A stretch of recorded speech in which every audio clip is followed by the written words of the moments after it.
এই গরমে ঠান্ডা কিছু খেতে ইচ্ছা করছে? প্রথমে আমি আপেল, কলা আর তরমুজ ছোট ছোট কিউব করে কেটে নিলাম, একদম রঙিন রঙিন। এবার 1 কাপে অল্প ঠান্ডা দুধ নিয়ে তাতে কাস্টার্ড পাউডার মিশিয়ে নিচ্ছি, একদম স্মুথ।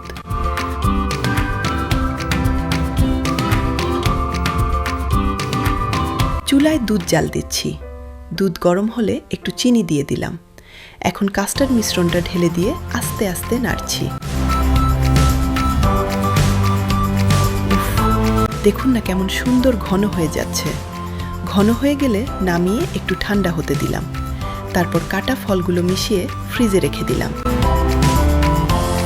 একটু চিল হতে দেই। ঠান্ডা ঠান্ডা মিষ্টি মিষ্টি ফলের কাস্টার্ড রেডি।